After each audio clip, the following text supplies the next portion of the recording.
देखिए दोस्तों, SSC CGL के बारे में बात करें अगर तो एसएससी सीजीएल में आपके कुछ शिफ्ट बहुत ही कठिन थे, जबकि कुछ शिफ्ट आपके आसान थे।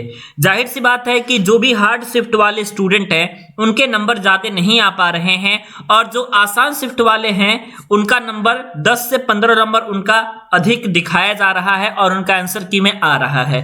तो आज मैं बताने वाला हूं कि नॉर्मलाइजेशन का फायदा सबसे ज्यादा किसको मिलने वाला है और कौन नॉर्मलाइजेशन का सबसे ज्यादा लाभ उठाएगा, कौन कौन सा हार्ड शिफ्ट था और कौन से आसान शिफ्ट थे आपके एसएससी सीजीएल में। तो आइए वीडियो को आगे बढ़ाते हैं और कंप्लीट एनालिसिस करके आपको बताते हैं कि किसमें आपका कितना नंबर बढ़ सकता है। ठीक है, अगर बात करें दोस्तों एसएससी सीजीएल की, तो इसमें आपके कुछ शिफ्ट हार्ड रहे थे जबकि कुछ शिफ्ट आपके आसान रहे थे।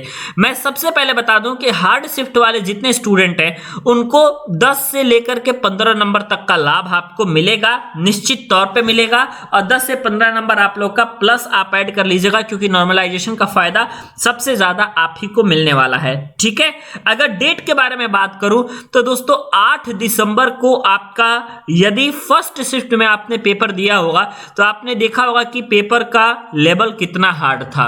8 दिसंबर के फर्स्ट शिफ्ट का पेपर के लेवल को हम हार्ड कैटेगरी में रख रहे हैं दोस्तों। ठीक है, इसी तरीके से अगर आप 1 दिसंबर को पेपर दिए होंगे तो 1 दिसंबर में अगर आपने चौथे शिफ्ट में पेपर दिया होगा तो आपको पता चला होगा कि एसएससी सीजीएल के पेपर का लेवल हार्ड था। ये हार्ड शिफ्ट का है दोस्तों।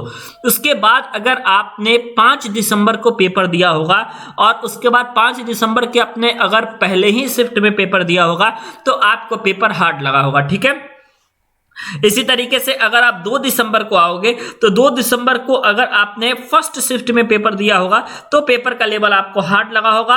इसी तरीके से अगर आपने 3 दिसंबर को पेपर दिया होगा दोस्तों, अगर आपने तीसरे शिफ्ट में, तो ये शिफ्ट भी आपको हार्ड लगी होगी। अब मैं आपको बताऊं कि इस शिफ्ट में, इतने शिफ्ट में जितने बच्चों ने पेपर दिया है उनका जो नंबर आ रहा है वो मैक्सिमम आ रहा है तो 90 से लेकर के और 100 तक के बीच में आ रहा है। इससे ज्यादा आपका नंबर नहीं आ रहा है क्योंकि भाई ऑलरेडी आपको पता है कि ये शिफ्ट आपकी हार्ड हो गई थी या हार्ड शिफ्ट थी आपकी, तो थोड़ा सा आपको प्रॉब्लम हुआ था पेपर देने में। ठीक है, अब बात करते हैं दोस्तों इजी शिफ्ट के बारे में। तो इजी शिफ्ट के बारे में अगर हम बात करें दोस्तों तो आपको जो 12 दिसंबर का पेपर था दोस्तों, 12 दिसंबर का अगर आप चौथे शिफ्ट में पेपर दिए होंगे तो ये आप लोगों के लिए बहुत ही आसान शिफ्ट नजर आ रहा था। ठीक है, इसी तरीके से अगर आप 6 दिसंबर को पेपर दिए होंगे चौथे शिफ्ट में तो ये भी आपका पेपर एनालिसिस और नंबर के आधार पे देखें तो ये भी आपका इजी शिफ्ट कैटेगरी में आता है।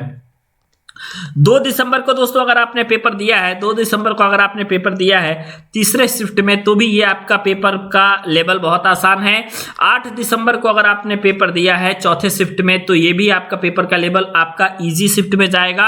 और अगर आपने 1 दिसंबर को दोस्तों पेपर दिया हुआ है दूसरे शिफ्ट में तो ये भी आप लोगों का पेपर का लेवल आसान है। ये आपका लेवल आसान वाले हैं। यहाँ पे आप लोगों के एक तरीके से कहें तो नॉर्मलाइजेशन का लाभ जो है वो या तो नहीं मिलेगा या तो बहुत कम मिलेगा, लेकिन जो हार्ड शिफ्ट वाले विद्यार्थी हैं उनको लेवल आप लोगों का बहुत ही हार्ड था, तो इसलिए आप लोगों का 10 से 15 नंबर आप लोगों को कट ऑफ में हाई देखने को मिलेगा। कट ऑफ आपका जो है ये आप प्रिडिक्ट करिएगा अपना, जितना आपका अभी नंबर आ रहा है आंसर की में उससे 10 से 15 नंबर आप एक्स्ट्रा लेंगे तब जाकर के आपका कट ऑफ बन सकेगा। ठीक है, ओके, मुझे उम्मीद है अभी तक आपको समझ में आई होगी। अगर एसएससी दोस्तों 10 गुने कैंडिडेट को बुलाती है ना तो भी अगर आप अनरिजर्व के कैटेगरी के स्टूडेंट के बारे में बात करोगे तो 115 से कट ऑफ हाई नहीं जाएगा, आप इतना याद रख लो। ठीक है, यूआर के कट ऑफ के बारे में अगर दोस्तों हम बात करें तो 115 से अधिक नहीं जाएगा आपका कट ऑफ प्रीलिम्स में। और अगर आप लोगों का मान लीजिए कि एसएससी ने 15 गुने कैंडिडेट को बुला लिया, क्योंकि आपको पता है कि भैया हर शिफ्ट में इस बार जो है हर पोस्ट के लिए आप लोग के लिए टाइपिंग अनिवार्य कर दी गई है, तो भी आप लोग का अनरिजर्व कैटेगरी का जो कट ऑफ है प्रीलिम्स के लिए 110 नंबर से ज्यादा आपका नहीं जाने वाला है एसएससी सीजीएल का।